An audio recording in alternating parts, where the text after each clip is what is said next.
No fantasi, fakta yang tak bisa dinegosiasi. Ide dan gagasan, temuan dan analisa hanya untuk Indonesia. Salam kebenaran.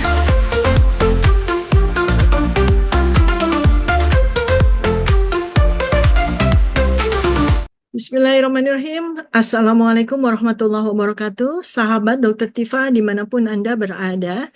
Jumpa kembali dengan channel yang mengantar Anda memasuki peradaban baru manusia dan insya Allah membekali Anda dengan keimanan, kecerdasan, dan kebenaran. Amin. Hari ini sahabat Dr. Tifa, saya akan mengajak Anda untuk membahas sebuah keadaan di tanah air kita Indonesia tentang kepemimpinan Presiden Prabowo Subianto setelah 5 bulan menjabat.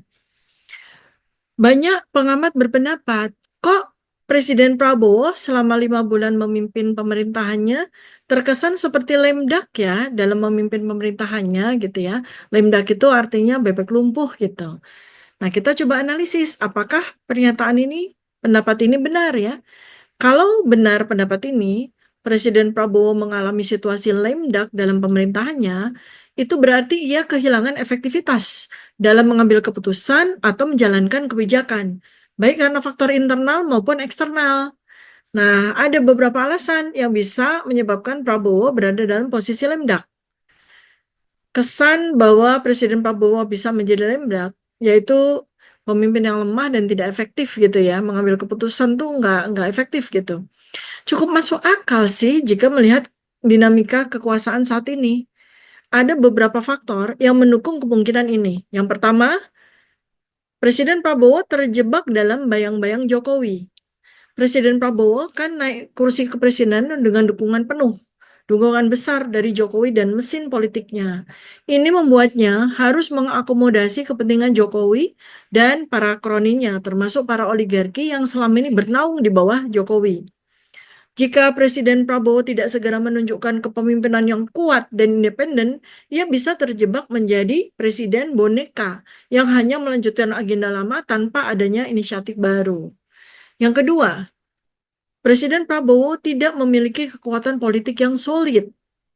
Partai Gerindra memang menang, tapi nggak cukup dominan dibandingkan PDIP yang besar atau koalisi yang masih memiliki loyalitas pada Jokowi. Sedangkan Jokowi masih memiliki kontrol besar atas kabinet karena menteri-menteri kuncinya masih tetap ada di kabinetnya Presiden Prabowo. Dan mereka bisa saja lebih loyal pada Jokowi daripada Presiden Prabowo. Ingat ada sebuah video yang memperlihatkan betapa Menteri Bahlil aja itu masih cium tangan Gibran gitu, yang anaknya Jokowi. Sedangkan dengan Presiden Prabowo beliau cuma salaman biasa. Itu kan menunjukkan bahwa menteri-menterinya Jokowi ini masih loyal, lebih loyal kepada Jokowi daripada kepada Presiden Prabowo. Ada juga peristiwa yang baru aja terjadi di mana Menteri Kehutanan itu si namanya Raja Joli Antoni itu mengadakan video call dengan Jokowi untuk memohon petunjuk gitu. Padahal presidennya kan sekarang Presiden Prabowo, ya kan? Nah, ini kan menunjukkan bahwa dukungan politik yang solid belum didapatkan oleh Presiden Prabowo. Dan kalau nggak ada dukungan yang solid, Presiden Prabowo bisa kesulitan menjalankan kebijakan besar tanpa hambatan. Kemudian yang ketiga, Presiden Prabowo dihadapkan pada oligarki yang sudah mapan. Oligarki yang sudah lama mengendalikan politik dan ekonomi Indonesia. Udah 20 tahun ya, Indonesia itu secara de facto sebenarnya penguasanya adalah para oligarki. Dan sejak 10 tahun terakhir ini kekuasaan oligarki itu makin merajalela. Nah, jika Presiden Prabowo tidak mampu menjinakkan atau mengubah dinamika oligarki ini, ya dia hanya akan menjadi alat bagi kepentingan mereka. Melanjutkan aja kepentingan oligarki ini yang sudah berjalan selama 10 tahun terakhir tanpa hambatan.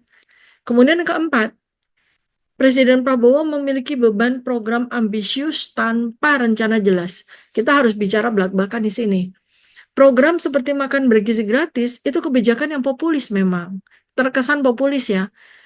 ternyata nggak populis-populis amat kan, karena banyak daerah yang ternyata tidak bersetuju dan secara terang-terangan menolak untuk melaksanakan program makan bergizi gratis, dan mereka pun sudah berani-berani untuk mengubah anggaran program makan bergizi gratis ini dengan program lain yang dirasa lebih bermanfaat bagi daerah tersebut ya. Ini memang kebijakan yang sepintas lalu terkesan menguntungkan bagi rakyat kan, tapi butuh banget anggaran yang sangat besar. Dan jika tidak dieksekusi dengan baik dalam program yang berkelanjutannya, bisa jadi bumerang bagi pemerintah ya. Apalagi ada beberapa kasus dan itu sudah banyak ya, terjadi keracunan pada murid-murid sekolah yang mendapatkan makan bergizi gratis, kemudian makan bergizi gratis ditemukan sudah busuk, bahkan sudah ada belatung ya, mengerikan sekali kan, eksekusi-eksekusi yang tanpa arahan dan rencana yang jelas seperti ini. Ini bisa jadi bumerang bagi pemerintahan Presiden Prabowo.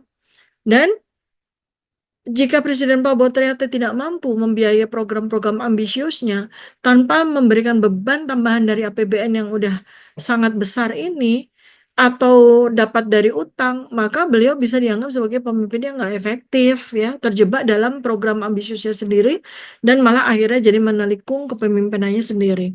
Kemudian yang kelima, ya, yang kelima nih, potensi manuver Jokowi untuk tetap berkuasa di balik layar.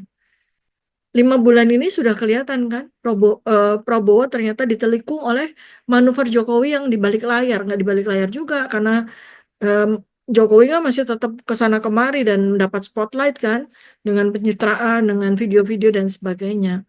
Dan jika Jokowi masih mengendalikan oligarki, parlemen, dan struktur pemerintahan di bawah dia, maka Presiden Prabowo benar-benar cuma jadi presiden secara formal, tetapi kekuasaan real tetap di tangan Jokowi. Bisa saja Jokowi dan kelompoknya sedang menyiapkan strategi untuk kembali berkuasa dalam bentuk lain, seperti menjadikan Gibran sebagai presiden 2029, atau tetap menjadi kingmaker dalam politik Indonesia. Nah, kemudian mengapa ya beberapa hari yang lalu Presiden Prabowo mengumpulkan para konglomerat? Apakah beliau sudah mulai manuver untuk menghindari jebakan Lemdak ya? Jadi seperti yang kita tahu bersama, tanggal 5-6 Maret 2025 baru lalu, Presiden Prabowo mengumpulkan tokoh-tokoh konglomerat terkemuka seperti Antoni Salim, Sugianto Kusuma alias Aguan yang lagi bermasalah di PIK ya, dengan para nelayan di sana, kemudian Prajogo Pangestu, Garibaldi Thohir atau Boy Thohir, kakaknya Erick Thohir nih, Franky Wijaya, Dato Sri Tahir, James Riyadi, dan Tommy Winata. Ini para konglomerat yang dikenal juga sebagai 9 naga ya. Nggak 9 ya, pokoknya 9 naga lah mereka ini ya. Nah, dalam pertemuan tersebut dibahas beberapa program prioritas pemerintah sekarang, pemerintahannya Prabowo. Program makan bergizi gratis, pembangunan infrastruktur, swasembada pangan dan energi, industrialisasi, dan pembentukan Danantara ya. Nah, Ketua Umum Kamar Dagang dan Industri Kadin, Anindya Bakri, yang juga hadir dalam pertemuan tersebut, menyatakan bahwa Presiden Prabowo menekankan pentingnya kekompakan antara pemerintah dengan pengusaha nih, dengan oligarki di tengah situasi global yang tidak menentu. Beliau mengajak para pengusaha ini, para konglomerat ini, untuk berkolaborasi dalam pemerintahannya, menghadapi tantangan eksternal, dan mendukung program-program pemerintah demi kesejahteraan rakyat. Nah, dengan melibatkan para konglomerat dalam diskusi ini, Presiden Prabowo semestinya berharap ya dapat memperkuat sinergi antara pemerintah dan sektor swasta untuk mencapai tujuan pembangunan nasional. Itu cerita Nobel Mission-nya ya. Sekarang saya ulik nih, ada nggak sih agenda tersembunyi yang tidak disampaikan ke publik? Nah, memang sulit ya untuk mengetahui secara pasti kecuali kita ada di pertemuan tersebut ya. Jadi kita berhipotesis aja gitu ya. Apakah ada agenda tersembunyi dalam pertemuan Presiden Prabowo dengan para konglomerat? Tetapi kita bisa menganalisis ya di luar pagar, di luar pertemuan, beberapa kemungkinan berdasarkan konteks politik dan ekonomi saat ini ya. Pertama, tampaknya Presiden berusaha untuk mengkonsolidasikan dukungan ekonomi untuk pemerintahannya. Nah, Presiden Prabowo ingin memastikan nih bahwa para konglomerat ini tetap mendukung kebijakannya. Para oligarki ini tetap mendukung kebijakannya, terutama dalam proyek-proyeknya dia. Nah, dengan mendekati mereka sejak pemerintahannya di awal, nah dia berharap bisa mengamankan komitmen finansial dan infrastruktur yang dibutuhkan. Kemudian, kedua, negosiasi kekuasaan di balik layar. dalam politik Indonesia, konglomerat oligarki besar ini kan punya pengaruh yang super signifikan dalam kebijakan dan stabilitas pemerintah selama ini. Nah, Presiden Prabowo mungkin ingin mengatur ulang keseimbangan kekuatan antara kelompok bisnis lama yang dekat dengan Jokowi dengan kekuatan bisnis baru yang ada di bawah dia yang ingin dia bentuk. Pasti dia pengen kan bikin oligarki baru gitu kan. Nah, ini bisa jadi sinyal bahwa dia sedang menyusun ulang aliansi ekonomi dan politik. Kemudian yang ketiga, dia berusaha untuk menghindari gangguan ekonomi atau politik dari oligarki lama, oligarki yang bekerja sama dengan rezim lama. Jika Presiden Prabowo tidak berhasil mengakomodasi kepentingan para konglomerat yang kemarin sudah mendapatkan begitu banyak fasilitas, mereka bisa jadi oposisi yang kuat secara ekonomi, bisa berlawanan dengan Presiden Prabowo dan pemerintahannya, dan ini sangat tidak menguntungkan bagi Presiden Prabowo sendiri. Nah, makanya dengan mengumpulkan mereka lebih awal, beliau mungkin ingin memastikan mereka tidak melakukan sabotase ekonomi atau mengalihkan dukungan ke pihak lain atau bahkan menjadi oposan kuat secara ekonomi kan. Kemudian yang keempat, ya, beliau ingin mempersiapkan model ekonomi yang lebih tertutup atau terkontrol. Presiden Prabowo dikenal memiliki visi nasionalisme ekonomi. Bisa jadi beliau ingin mengurangi ketergantungan pada modal asing dengan mendorong investasi dalam negeri yang dikendalikan oleh konglomerat lokal. Ini juga bisa menjadi bagian strategi untuk menghadapi potensi gejolak ekonomi global yang terjadi sekarang ini. Yang kelima, kemungkinan beliau sedang mengamankan pendanaan untuk proyek-proyek besar. Kan banyak program Presiden Prabowo ini yang butuh banget pendanaan besar ya. Meskipun APBN ada dan sudah menyediakan dana, keterlibatan swasta bisa menjadi sumber pendanaan tambahan. Jika ada skema kerjasama publik swasta ya, maka pertemuan ini bisa jadi awal negosiasi besar. Jadi, kalau ada agenda tersembunyi, kemungkinan besar terkait dengan konsolidasi kekuatan ekonomi untuk memastikan stabilitas pemerintahan dan mengamankan dukungan dari para oligarki ini. Presiden Prabowo mungkin sudah berusaha menata ulang keseimbangan ekonomi dan politik agar lebih berpihak padanya, atau setidak-tidaknya tidak melawan kebijakannya. Jadi, apakah pertemuan dengan para oligarki ini adalah juga upaya Presiden Prabowo mengalihkan spotlight dan kepentingan oligarki yang selama ini ke Jokowi hingga beralih ke dirinya? Analisis saya bahwa Presiden Prabowo Subianto berupaya mengalihkan perhatian dan kepentingan oligarki yang sebelumnya mendukung Presiden Joko Widodo memiliki dasar yang sangat kuat. Jika dilihat dari pola hubungan antara penguasa dan oligarki di Indonesia, pertemuan Presiden Prabowo dengan para konglomerat bukanlah sesuatu yang benar-benar istimewa atau mengejutkan. Hubungan erat antara pemerintah dan elit bisnis adalah tradisi yang sudah berjalan lama di Indonesia. Bahasa netizennya tuh tradisi peng-peng, penguasa pengusaha. Namun, ada beberapa faktor yang membuat pertemuan ini menarik untuk dicermati lebih dalam. Yaitu, satu, adakah pergeseran keseimbangan kekuasaan? Sejak era Jokowi, para konglomerat ini memiliki akses yang luas sekali kepada kebijakan ekonomi dan proyek strategis negara. Jika Presiden Prabowo ingin membangun kepemimpinannya sendiri, beliau harus merebut loyalitas mereka atau setidaknya memastikan mereka tidak menjadi penghambat agendanya, gitu kan ya. Kedua, Presiden Prabowo berusaha untuk membuat momentum awal pemerintah. Biasanya, Presiden baru itu memiliki masa bulan madu selama beberapa bulan pertama. Masa bulan madu Presiden Prabowo kan udah hampir berakhir ya, udah 5 bulan. Jadi pada saat bulan madu itu beliau bisa memperkuat posisinya. Sebelum muncul, pada saat bulan madu udah lewat itu muncul tekanan politik dan ekonomi yang lebih besar. Presiden Prabowo tampaknya menggunakan momentum ini untuk menegaskan otoritasnya di hadapan oligarki. Yang ketiga adalah menentukan arah kebijakan ekonomi Presiden Prabowo. Presiden Prabowo dalam beberapa kali pidatonya menekankan kemandirian pangan, energi, dan industrialisasi. Para konglomerat yang selama ini bergantung pada rezim lama harus memahami bagaimana kebijakan baru ini akan berdampak pada bisnis mereka. Maka dengan mengumpulkan mereka lebih awal, Presiden Prabowo bisa mengatur transisi kepentingan ekonomi dengan lebih mulus.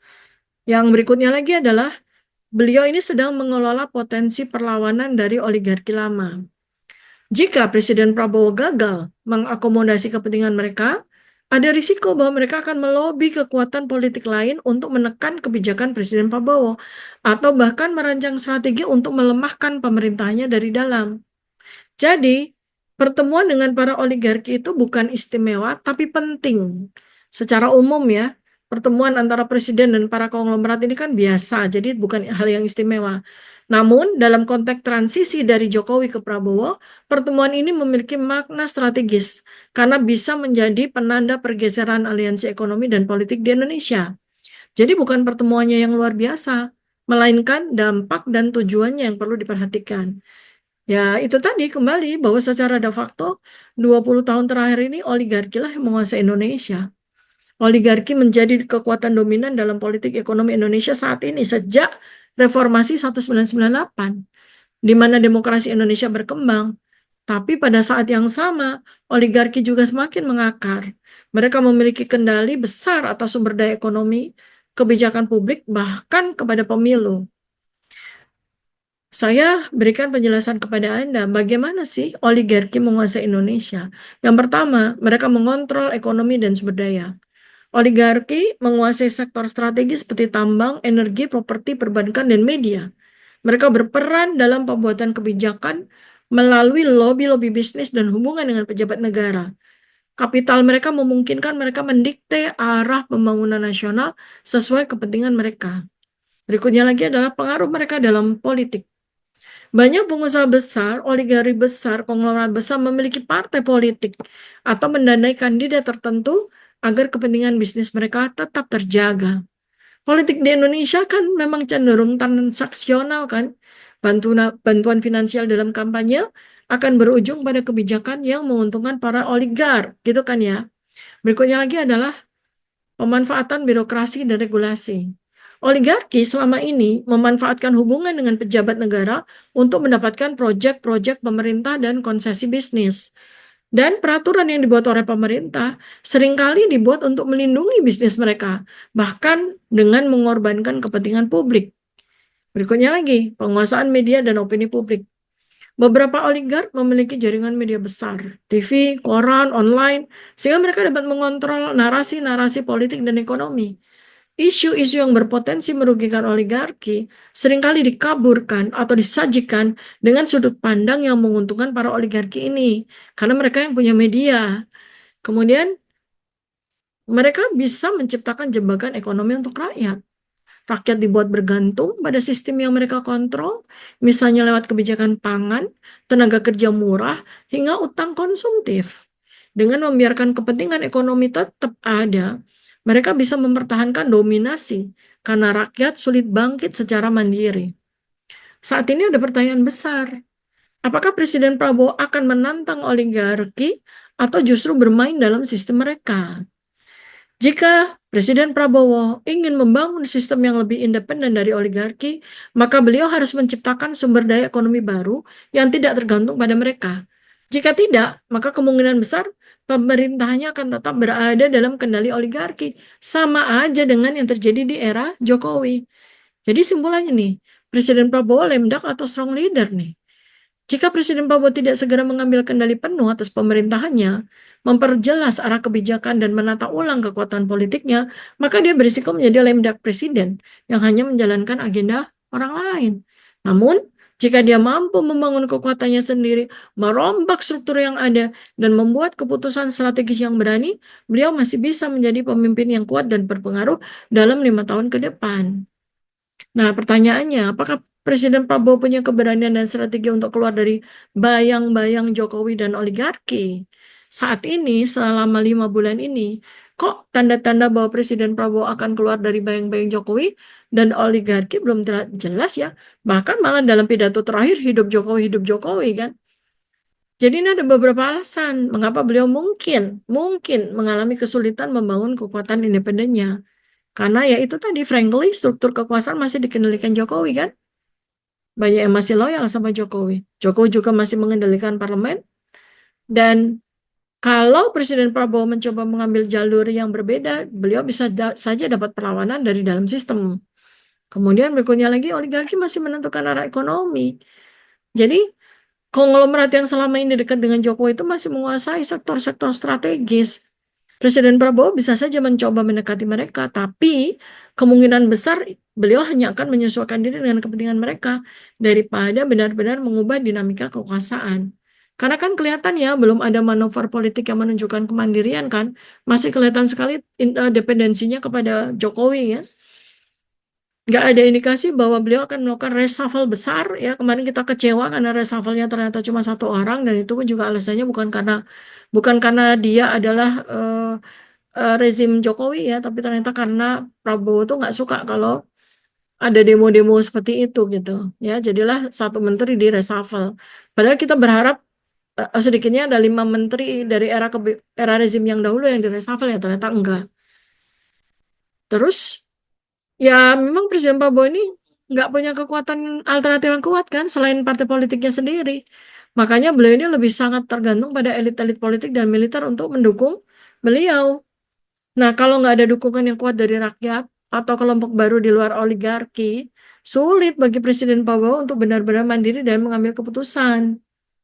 Ya, jadi ya so far ya belum ada kok tanda-tanda Presiden Prabowo akan melakukan perlawanan serius terhadap oligarki atau Jokowi, belum. Maka kelihatannya strateginya dia itu kemungkinan besar beliau ini akan mencari titik titik kompromi. Nggak sepenuhnya jadi boneka, tapi juga nggak akan ambil langkah yang berisiko mengganggu kepentingan elit-elit lama. Maka jika Presiden Prabowo ingin benar-benar keluar dari bayang-bayang Jokowi dan oligarki, beliau itu harus melakukan reshuffle besar-besaran. Itu kuncinya. Bikin blok politik baru dan merancang kebijakan yang benar-benar independen. Ya. Saya tuh malah berpikir gini, apakah beliau tuh berani yang ngambil risiko sebesar itu ya? Bahkan malah saya inget tuh prediksi dari Ibu Koni Rahakundini ya, prediksinya beliau itu ya menurut data-data yang beliau terima ya, bukan prediksi beliau pribadi ya, jadi data-datanya ada sebuah dugaan adanya skenario bahwa Presiden Prabowo itu cuma sampai 2027 gitu. Jadi kalau memang Presiden Prabowo nggak ada sebuah langkah-langkah yang strategis, langkah-langkah yang radikal, kayaknya kok jadi masuk akal ya gitu loh. Kalau lihat dinamika politik saat ini ya, karena apa? Kelihatan sekali kan Jokowi masih sangat berambisi dan tidak ingin benar-benar pergi kan. Jadi Jokowi kan bangun kekuatan jaringan kekuasaan yang sangat kuat, baik di pemerintahan, parlemen maupun oligarki. Maka jika Jokowi ingin mempertahankan pengaruhnya, skenario Prabowo sebagai transisi sementara bisa jadi rencana cadangan.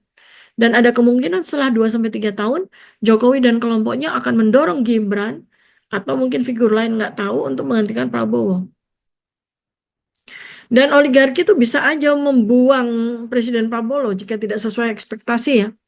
Jika Presiden Prabowo tidak cukup mengakomodasi kepentingan oligarki, mereka tuh bisa balik arah dan mulai melemahkannya dengan berbagai macam cara.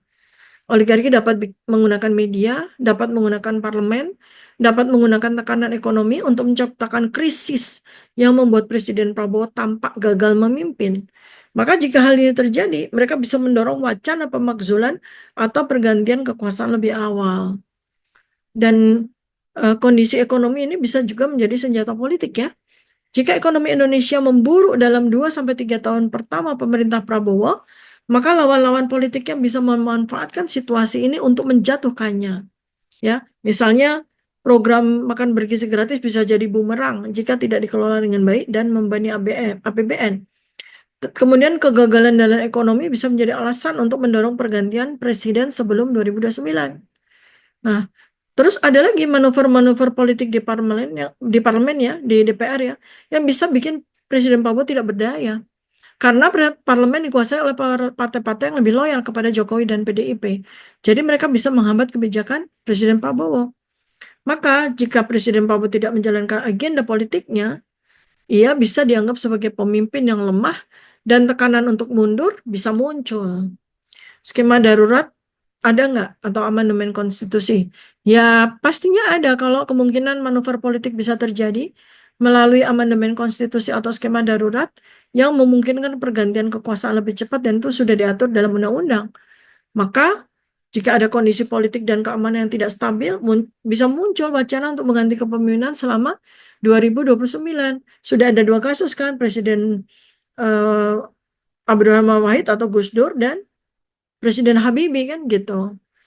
Jadi Ini supaya diketahui juga ya oleh kekuatan dan oleh Presiden Prabowo sendiri. Hitung-hitungan itu bisa loh, Presiden hanya bisa bertahan sampai 2027. Kalau gagal mengkonsolidasikan kekuasaan, skenario ini bisa jadi kenyataan. Jika ekonomi memburuk dan ada krisis politik, ini bisa jadi alasan untuk menyingkirkannya lebih cepat. Ya, jika Jokowi dan oligarki tetap dominan, tidak berhasil dikuasai oleh Prabowo, mereka bisa cari cara untuk mendorong perubahan kepemimpinan sebelum 2029. Semuanya ini tergantung apakah Presiden Prabowo bisa keluar dari bayang-bayang Jokowi dan membangun kekuatannya sendiri. Jika tidak, 2027 bisa menjadi akhir dari pemerintahannya. Apakah ada strategi anti gagal yang bisa kita sampaikan ya, kita usulkan. Saya usulkan kepada Presiden Prabowo nih, ya. Jika Presiden Prabowo ingin bertahan lebih dari tahun 2027, bisa menyelesaikan pemerintahannya selama 5 tahun, dan benar-benar menjadi pemimpin independen yang kuat, maka beliau harus segera melakukan langkah-langkah strategis yang cerdas dan tidak bisa digagalkan oleh lawan-lawan politiknya. Ini saya sudah buat beberapa strategi anti gagal yang bisa diterapkan ya. Pertama, konsolidasikan kekuasaan secepatnya. 5 bulan ini udah sangat kritis ya. Langkah-langkahnya segera lakukan reshuffle kabinet untuk memastikan orang-orang yang tidak loyal kepada Prabowo tetapi loyal kepada Jokowi itu harus di reshuffle. Jangan biarkan sisa-sisa Jokowi mengendalikan pemerintahan. Berikutnya, lakukan pembersihan di sektor strategis seperti BUMN, kepolisian, dan militer agar tidak ada kuda Troya yang bisa menikam dari dalam. Kemudian, perkuat pengaruh di parlemen dengan membentuk koalisi yang benar-benar setia kepada Prabowo, bukan kepada Jokowi. Jadi kerjasamanya dengan parlemen ya. Terus, jaga hubungan baik dengan oligarki, tapi jangan mau jadi bonekanya. Langkah-langkahnya gimana? Jangan langsung menantang oligarki, tapi buat skema di mana mereka tetap untung tanpa harus mengendalikan pemerintahan. Terus oligarki bisa menciptakan model ekonomi baru yang menguntungkan rakyat dan oligarki sekaligus. Misalnya ini diampu oleh pemerintah dan bentuk undang-undang gitu ya. Misalnya dengan insentif bagi investasi jangka panjang, bukan proyek-proyek mercusuar jangka pendek. Kemudian batasi dominasi konglomerat lama dengan memperkuat pengusaha nasional baru yang lebih independen dari politik. Lalu jangan terjebak dalam bayang-bayang Jokowi. Langkah-langkahnya, jangan biarkan Jokowi mengendalikan pemerintahan dari belakang. Segera tunjukkan kemandirian dengan kebijakan berbeda dari era Jokowi. Jika perlu, lakukan rebranding total terhadap kebijakan lama Jokowi. Misalnya nih, ubah skema IKN agar lebih rasional dan tidak menjadi beban fiskal gitu ya. Jadi rebranding kebijakan-kebijakan yang mau dilanjutkan. Bongkar skandal-skandal lama jika diperlukan agar Jokowi dan kelompoknya tidak bisa mendikte arah pemerintahan Prabowo. Ini bongkar skandal Pertamina nih bagus nih ya. Teruskan dengan bongkar skandal BUMN yang lain, PLN sebentar lagi, dan mungkin apa lagi. Sehingga Jokowi dan kelompoknya tahu bahwa Presiden Prabowo tidak bisa dipermainkan dan mereka tidak bisa mendikte arah pemerintahan Presiden Prabowo. Pastikan rakyat dan TNI Polri ada di pihak Presiden Prabowo. Langkah-langkahnya gimana? Pastikan dukungan dari rakyat dengan kebijakan ekonomi yang konkret, bukan hanya populis. Jangan biarkan tekanan dari elit membuat Prabowo kehilangan hubungan dengan basis pendukungnya. Perkuat pengaruh di TNI dan Polri agar tidak ada potensi kudeta politik dari dalam. Terus, hindari skandal dan blunder yang bisa melemahkan pemerintahan. Satu ya, jangan sampai ada skandal korupsi besar yang bisa digunakan lawan politik untuk menjatuhkan pemerintahannya. Lalu, pastikan semua kebijakan besar punya pendanaan yang jelas agar tidak menjadi bumerang. Berikutnya lagi, jangan terlalu sering bikin pernyataan kontroversial. Kayak Dasmu lah, kayak Hidup Jokowi lah yang menyakiti hati rakyat. Yang itu bisa dimanfaatkan media untuk melemahkan citra kepemimpinannya. Jadi Dasmu itu blunder dan jangan lagi diulang. Hidup Jokowi juga blunder, jangan diulang lagi.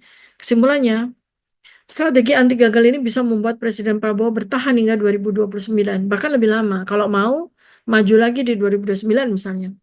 Jika Presiden Prabowo tidak segera mengambil kendali penuh atas kekuasaannya, maka skenario 2027 sangat mungkin terjadi. Namun jika beliau mengikuti strategi yang saya sampaikan ini, beliau bisa jadi presiden yang kuat, bahkan lebih dominan dibandingkan Jokowi. Kunci utamanya apa? Cepat konsolidasi kekuasaan, jaga keseimbangan dengan oligarki tanpa menjadi boneka, hindari jebakan Jokowi dan jangan ragu untuk ambil keputusan besar, pastikan rakyat tetap di pihaknya dan kebijakan nyata. Satu lagi kelemahan Presiden Prabowo yang harus segera dikoreksi ya. Beliau itu nggak bisa dekat sama rakyat. Ini kelemahan besar Presiden Prabowo. Beliau itu sulit membangun hubungan emosional dengan rakyat. Ya, kalau dibandingkan Jokowi lebih jago kan, karena dia itu dengan citranya, dengan appearance-nya gitu kan bisa menciptakan citra rakyat jelata dengan belusukan, bahasa sederhana, dengan penampilannya gitu. Kalau Presiden Soekarno mampu ya membakar semangat dengan pidatonya, membuatnya menjadi bapak bangsa. Kalau Presiden Soeharto meskipun otoriter, beliau membangun citra sebagai bapak pembangunan yang tegas tapi melindungi rakyat. Nah, Presiden Prabowo ini kan cenderung terlihat elit gitu ya, keras dan kurang akrab dengan rakyat biasa.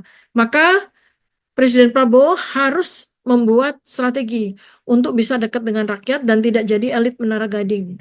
Bangun narasi baru. Presiden Prabowo sebagai pelindung bangsa. Berhenti tampil sebagai jenderal yang kaku. Mulai bangun citra sebagai bapak pelindung rakyat yang lembut tapi tegas. Gunakan bahasa yang lebih sederhana dan membumi. Hindari retorika elitis atau militaristik yang sulit dipahami rakyat kecil. Seringlah tampil dalam situasi yang emosional dan inspiratif. Ya, ini sudah beliau lakukan ya, kunjungi korban bencana banjir dengan cara yang tulus dan empatik, bukan sekedar seremoni. Ini saya acungi jempol, berarti beliau sudah melakukan strategi ini. Dan sering-sering lakukan belusukan taktis secara konsisten, tapi bukan sekedar gimmick ya. Buat jadwal tetap untuk turun ke daerah-daerah tanpa media besar, sehingga rakyat melihatnya sebagai pemimpin yang benar-benar peduli. Kalau di spotlight sama media pun juga terlihat sekali alami ya, bukan karena memang disiapkan kamera-kamera untuk melakukan shoot dan akhirnya dicitrakan dalam sebuah pencitraan yang sangat sangat tidak baik gitu ya, seperti Jokowi gitu. Hindari terlalu banyak pengawalan dan protokoler yang kaku, gunakan gaya yang lebih santai agar rakyat merasa dekat. Fokuslah pada masalah sehari-hari rakyat kecil, bukan hanya proyek-proyek besar seperti IKN atau pertahanan. Dan gunakan media sosial dengan cara yang lebih populis. Jangan terlalu formal di media sosial, ciptakan konten-konten yang lebih ringan, spontan, relatable bagi rakyat. Gunakan influencer rakyat, bukan influencer yang udah elit ya, dan bukan media-media mainstream untuk menyebarkan narasi-narasi positif. Sering lakukan question and answer di media sosial untuk menjawab langsung pertanyaan rakyat secara santai. Kemudian bentuk Garda Prabowo, tim loyalis rakyat di lapangan. Bentuk jaringan relawan yang benar-benar pro rakyat, bukan hanya elit partai. Pastikan ada tim di tiap provinsi yang menyebarkan pesan bahwa Prabowo adalah pemimpin yang peduli rakyat. Gunakan program sosial langsung, misalnya subsidi UMKM atau beasiswa khusus yang diberikan langsung atas nama Presiden Prabowo. Jadi, Presiden Prabowo ini harus menjadi pemimpin yang dekat hati, bukan hanya dekat kekuatan. Jika Presiden Prabowo gagal membangun hubungan emosional dengan rakyat, beliau bisa dengan mudah dijatuhkan atau dilupakan ya. Hati-hati ya. Jadi benar-benar ganti citra ya. Nah, sekarang pertanyaannya nih, apakah Presiden Prabowo berani dan cukup cerdas untuk menjalankan strategi ini? Coba tulis komentar paling keren dan paling cerdas Anda ya. Sebarkan video ini, bangkitkan kesadaran. Ayo kita sama-sama berjuang. Jangan lupa like, subscribe, dan share video ini. Sampai jumpa di video berikutnya. Wassalamualaikum warahmatullahi wabarakatuh. Salam kebenaran.